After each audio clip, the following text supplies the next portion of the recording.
평소보다 좀 빈자리가 많아 보입니다. 이번 연휴가 굉장히 길고 긴 연휴여서 많은 분들이 또 여행 계획을 세우신다든지 모처럼 만나지 못하는 가족과 친지들과 함께 보내는 계획을 세웠다고 하지요. 어느 곳에 있든지 하나님 앞에 감사한 마음으로 서 있는 것이 그리스도인의 자세임을 깨닫습니다. 이번 명절에도 우리 하나님께서 우리 가족에게 주신 은혜를 감사하며 또 고백하며 보내시기를 주님의 이름으로 축원합니다. 각 나라마다 추수와 관련된 명절들이 있지요. 내일은 우리네 명절인 추석입니다. 추석은 가을의 한가운데, 가을 중에 가을이라는 뜻으로 중추절이라는 말로 불리기도 합니다. 이 시기에는 바람도 선선하고 햇빛도 적당해서 여러모로 쾌적하고 좋은 일기가 연이어지지요. 그래서 5월엔 농부, 8월엔 신선이라는 말도 있다고 합니다. 음력으로 5월 달에는 농부들이 농사를 잘 짓기 위해서 온종일 들판에 나가 땀을 흘리며 등거리가 마를 날이 없지만, 이제 음력으로 8월이 되면 농사가 거의 마무리되고 봄철 농사일보다 힘을 덜 들여도 적게 일을 해도 편안하게 지낼 수 있으니 신선처럼 지낼 수 있다 하여 5월엔 농부, 8월엔 신선이라는 말을 한다고 하지요. 더구나 이제 음력 8월로 보름인 추석은 좋은 날 중에 좋은 날로 여겨지고는 합니다. 그래서 추석 때 나누는 인사말이 있지요. 옛날부터 우리네 조상들로부터 하던 말들이 있습니다. 뭐죠? 기억하십니까? 더도 말고 덜도 말고 늘 한가위만 같아라, 이런 말을 나누죠. 모든 고생과 시름은 이제 털어버리고 잊어버리고 풍요와 안식과 평안을 누리라는 축복의 인사말인 셈입니다. 이러한 추수와 풍요의 명절은 우리에게만 있는 것은 아닙니다. 독일권의 교회에서는 오늘이죠, 10월 첫째 주를 추수감사절로 지킵니다. 미국의 교회는 잘 아시다시피 11월 셋째 주 목요일을 추수감사절로 지킵니다. 미국 교회의 영향을 받은 우리나라 한국교회는 11월 셋째 주일을 추수감사주일로 지켜오고 있지요. 근래에 들어서는 이제 개교회에 맞는 상황에 맞게 또 이렇게 감사주일을 지키고 있습니다. 어떤 교회들은 추석을 이렇게 염두를 해두고 10월 첫째 주나 10월 주간에 이렇게 보내는 교회들도 있다고 합니다.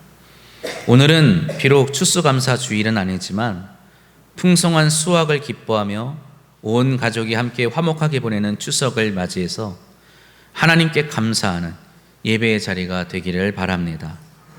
우리에게 은혜를 베풀어 주신 하나님의 사랑과 또 우리에게 선대하였던 많은 사람들의 사랑과 은혜를 기억하며 넉넉한 마음으로 감사하는 저와 여러분이 되시기를 주님의 이름으로 축원합니다.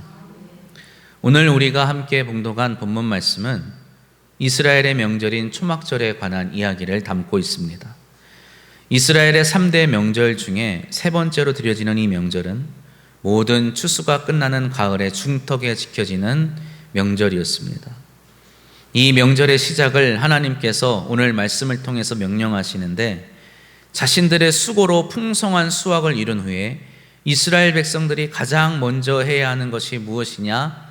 바로 여호와 하나님이 계신 성전으로 나아가 자신들의 소산의 만물, 첫 번째 소출을 드리는 것이었습니다.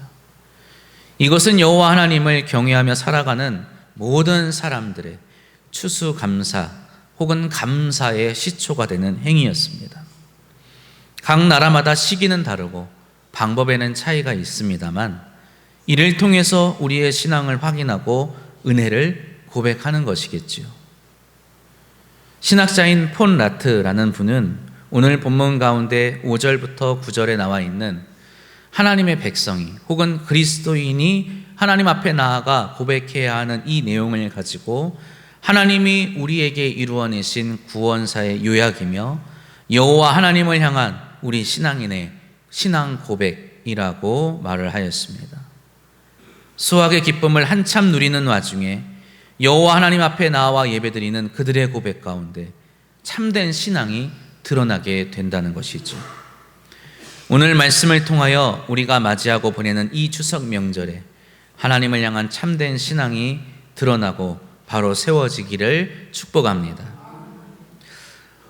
오늘 말씀을 통해서 우리가 깨달을 수 있는 이스라엘의 고백, 살펴볼 수 있는 고백은 어떤 내용입니까? 가장 먼저 이스라엘은 자신의 조상이 방랑하는 사람이었다, 이렇게 고백을 합니다. 오늘 본문 말씀 5절 말씀이죠. 너는 또 네 하나님 여호와 앞에 아뢰기를 내 조상은 방랑하는 아람 사람으로서 애굽에 내려가 거기에서 스스로 거류하였더니, 이렇게 나옵니다. 많은 사람들이 이스라엘의 조상이 아람 사람이다라는 이 말씀에 당황하고는 합니다. 우리가 흔히 아는 바로는 이스라엘 조상인 아브라함의 고향은 어디이지요? 갈대아 지역의 우르라는 곳입니다. 그런데 여기서 이스라엘이 고백하는 바는 갈대아 우르가 아니라, 갈대아 우르 사람이 아니라 자신들의 조상이 아람 사람이라고 고백한다는 것이죠. 여기서 이스라엘이 고백하는 아람 사람은 아브라함이 아닐 것입니다. 성경에서 이스라엘이라는 별명으로 불리던 한 사람이 있었지요. 바로 그들의 조상이었던 야곱입니다.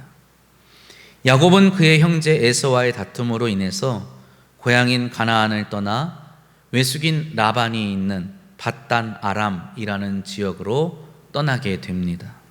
그곳은 자신의 어머니의 고향이자 아브라함 때부터 관계를 맺어오던 곳이었죠. 그곳에서 아내를 얻고 살아갔습니다. 그런데 야곱은 그 아람에서 나름 성공해서 부유한 삶을 살게 되었음에도 항상 자신이 떠나왔던 고향을 그리워하지요. 그리고 그 때가 이르자 그는 미련을 두지 않고 곧장 가족들을 이끌고 고향을 향해 나아갔다고 성경은 말을 하고 있습니다. 밧단 아람, 또 아람은 야곱에게 있어서 가장 부유하고 풍요로웠던 삶의 터전이었지만 동시에 그곳에서 그는 나그네였고 이방인이었습니다. 다시 말해서 5절에 있는 이 고백은 우리의 조상은 아람 사람이다, 애굽에 내려갔다, 이 말은 우리는 조상 때부터 나그네로 이방인으로 살아왔다라는 고백인 것입니다. 밧단 아람에서 큰 가족을 이루며 부자로 거듭난 삶을 살았지만 야곱은 이방인이고 나그네였기 때문입니다. 야곱의 가족이 요셉의 도움으로 애굽에 내려가 거기에 정착하여 살았지만 크고 강하고 번성한 민족이 되었지만 그럼에도 그들은 이방인이고 나그네였습니다. 그렇기에 히브리 민족은 애굽 사람들이 학대하며 괴롭히는 것을 그저 당하고 참으며 살 수밖에 없었죠. 왜 그렇습니까? 나의 나라가 아니었기 때문입니다. 그들의 고백은 자신들이 근원이 없이 정처 없이 떠돌던 사람들이었고 여호와 하나님의 은혜로 지금 이곳에 머물게 되었다는 것입니다. 하나님이 없었다면 그들은 끊임없이 쫓겨나야만 하는 사람들이었습니다. 하나님이 없었다면 끊임없이 억울한 일을 당해야 하는 사람들이었던 것이죠. 명절에 함께 모여 이런저런 일들을 가족끼리 나누다 보면 어느새 자랑 아닌 자랑을 할 때가 많습니다. 왜 자랑 아닌 자랑이냐? 한 해 동안 때로는 일평생을 두고 누가 더 얼마나 힘들게 살아왔는지를 자랑하기 때문입니다. 처음에는 그렇게 말을 시작하죠. 요즘에 뭐 힘든 일 없어? 요즘에 좀 걱정되는 일 없니? 이렇게 말을 하는데 이런저런 일로 좀 힘이 듭니다. 좀 이런저런 일로 좀 고민이 됩니다. 이러면 나 때는 그보다 더 했어. 아유, 나 때는 아유, 말도 마. 그거에 비하면 아유, 이렇게 이제 이야기가 떠돌죠. 근심과 염려와 좀 고민을 가지고 있는데 더 큰 근심, 더 큰 고생, 더 큰 아픔 앞에서 찍소리 못하고 고개만 숙여야만 합니다. 어린 자녀들, 후손들의 현실적인 고민과 고통은 어른들의 과거에 있었던 고생에 비하면 장난이라고, 별것 아니라고 치부당하지요. 그래서 라떼는 말이야 라는 말을 제일 듣기 싫어한다고 하지 않습니까? 지금 세대가 겪는 고통과 억울함, 부당함과 고생은 과거에 비하면 행복한 투정으로 보인다고 말하지요. 그러나 그렇지 않습니다. 우리는 언제나 나그네고 이방인으로 살아오는 사람들입니다. 노소를 막론하고 우리의 삶은 언제나 유리하고 방황하는 치열하고 각박한 삶이라는 것을 깨달아야 합니다. 나의 고통과 고생이 큰 만큼 나의 자녀와 나의 자손의 근심과 고생도 크다는 것을 우리는 헤아릴 수 있어야만 합니다. 우리 모두는 나그네로 살아오고 있음을 먼저 고백해야 하는 것이겠죠. 그리고 이스라엘의 두 번째 고백은 여호와께서 그렇게 나그네로 이방인으로 살아오는 자신들을, 또 자신들의 부르짖음을 듣고 보고 구해 주셨다는 것입니다. 그들은 애굽에서 400년간 학대와 괴롭힘을 당하고 중노동을 당해야 했습니다. 그들을 도울 사람은 어디에도 없었습니다. 어떤 희망도 없었던 그때에 그들을 구원한 이가 있었지요. 오늘 본문 7절 말씀입니다. 함께 봉독하겠습니다. 우리가 우리 조상의 하나님 여호와께 부르짖었더니 여호와께서 우리 음성을 들으시고 우리의 고통과 신고와 압제를 보시고 아멘. 모세가 이렇게 말을 했지만 실상은 성경을 자세히 읽어보면 히브리 민족은 여호와 하나님께 부르짖지 않았습니다. 하나님을 찾지 않았지요. 그저 울부짖었을 뿐입니다. 삶의 고통으로부터 터져나오는 울음을 하나님께서는 당신을 향하여 부르짖는 것으로 여겨주신 것입니다. 나를 부르는구나, 나에게 도움을 청하는구나, 이렇게 여기시고 응답하여 주신 것이죠. 하나님께서는 이내 그들을 향하여 강한 손과 편팔로 큰 위엄과 이적과 기사로 구원하여 주셨습니다. 오늘 우리 찬양대가 하나님께 드린 찬양 가운데 우리의 연약함과 우리의 부족함은 하나님의 백성으로서의 온전한 모습을 이루지 못하지만 그 하나님의 강하고 펴신 팔이 우리를 일으키시고 회복시켜 주셨기에 우리가 오늘 이 자리에 있었노라고 고백하는 것입니다. 우리의 삶이 마냥 평탄하진 않습니다. 하지만 지금 이 자리에 나와 하나님께 감사할 수 있는 것은 그 모든 역경을 넘어왔기 때문이지요. 봄철에 뿌린 씨앗을 두고 농부가 반년간 피땀을 흘려 수고할 때 그 고생은 이루 말할 수 없는 것입니다. 그러나 마침내 모든 결실을 눈앞에 두고 그가 할 수 있는 것은 열매를 거두게 하시는 하나님께 감사하는 것입니다. 할아버지 할머니의 생애가, 어머니 아버지의 생애, 또 자녀와 자손의 생애를 들여다보아도 온통 근심과 걱정, 고생과 수고일 뿐이지요. 당장 한 자리에 모여 화기애애하게 이야기를 나누다가도 어느새 각자의 고민과 근심거리를 내어놓을 수밖에 없는 것이 우리의 현실입니다. 그러나 우리의 소망의 현실이 또한 여기에 있습니다. 그러한 우리네 삶을 하나님께서 들으시고 살펴주신다는 것입니다.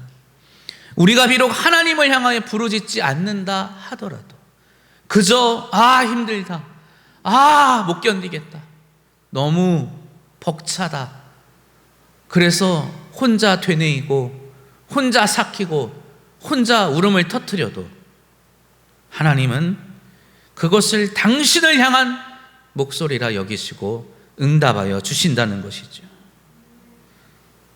우리가 하나님을 향하여 부르짖지 못하는 어리석음 가운데 있더라도 하나님께서는 그 신음과 울음을 당신을 향한 것으로 여기시어 응답하여 주시는 은혜로우신 하나님이심을 믿으시기 바랍니다. 우리의 내일이 어떠하든, 우리의 삶이 어떻게 나아가든 하나님은 우리와 함께 하시고 또 들으시고 살펴보신다는 것을 기억하시기를 바랍니다.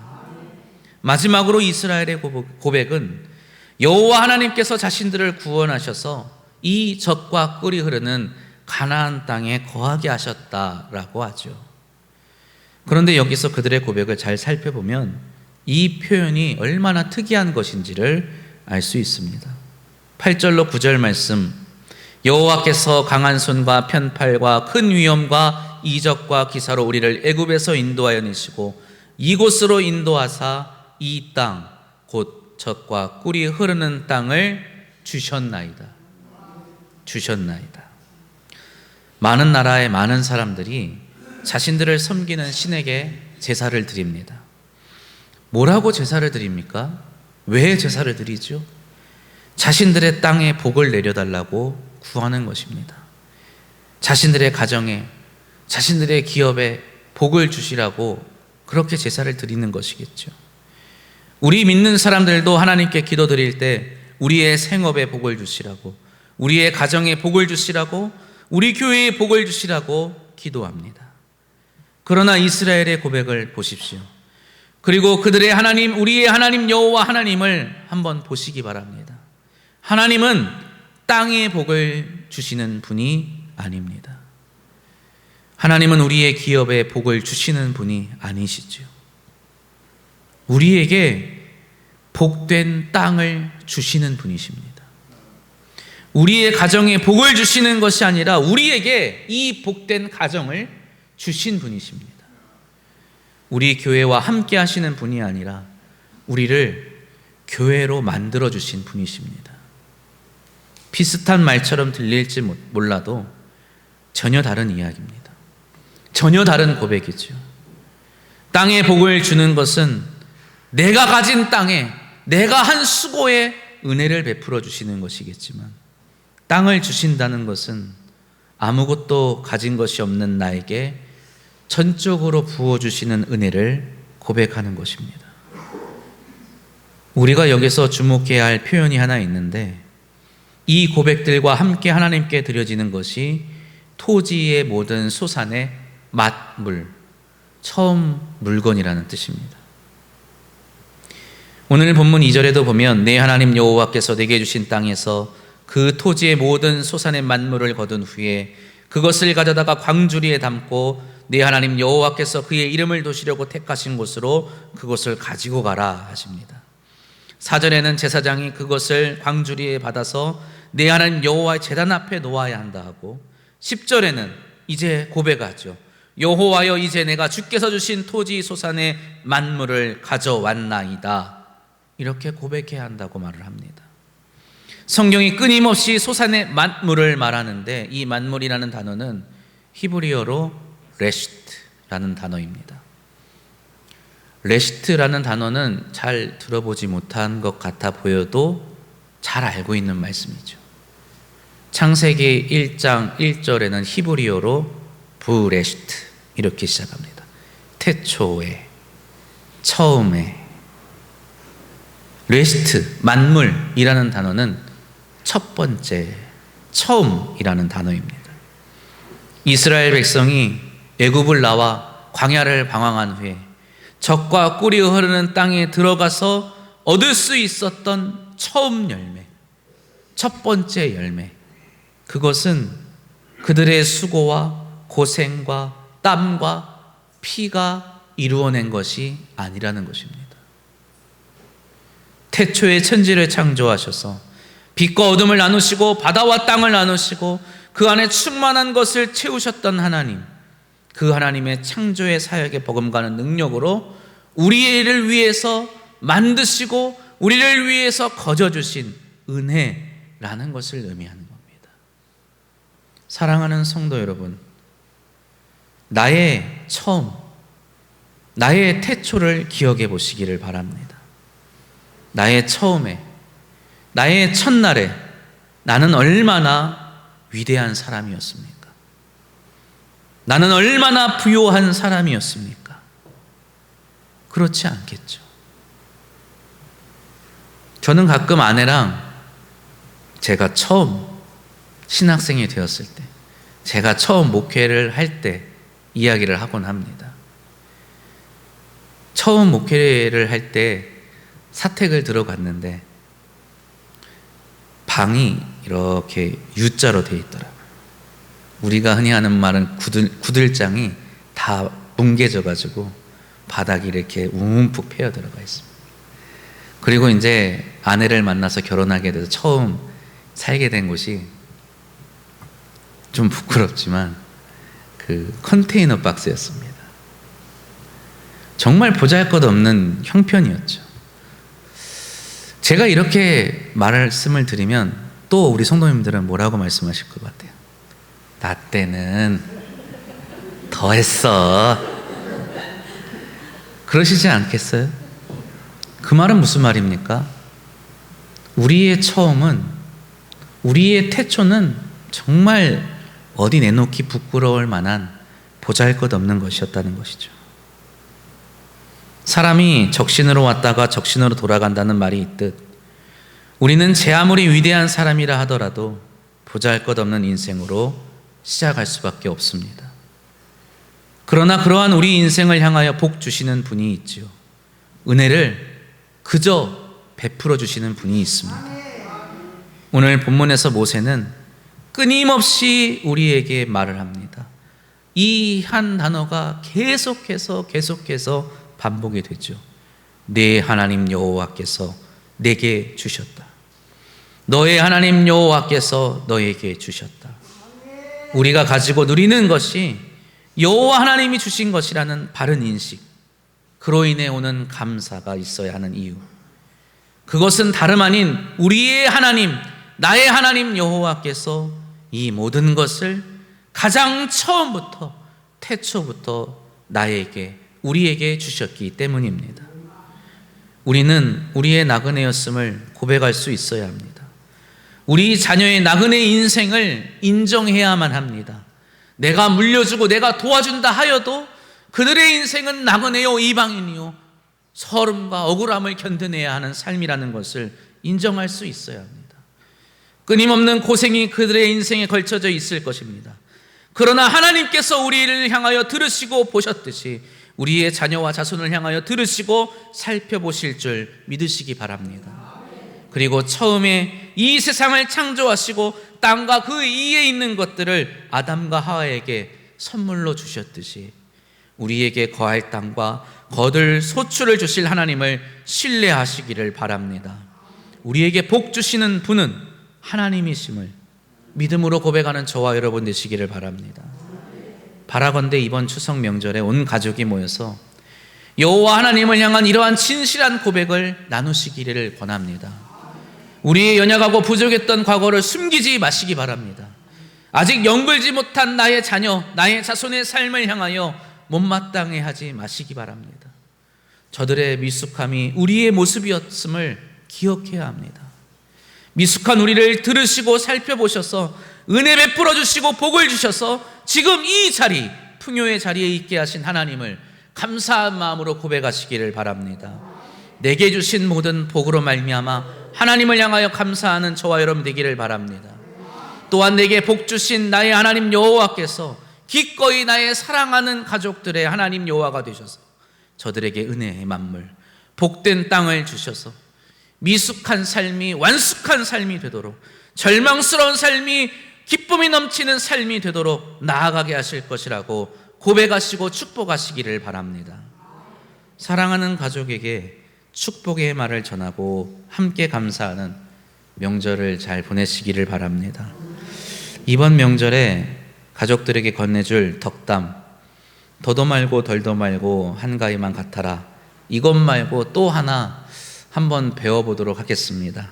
함께 한번 해볼까요? 내게 주신 복으로 말미암아 너에게 복 주실 줄 확신하노라. 아멘. 기도하겠습니다.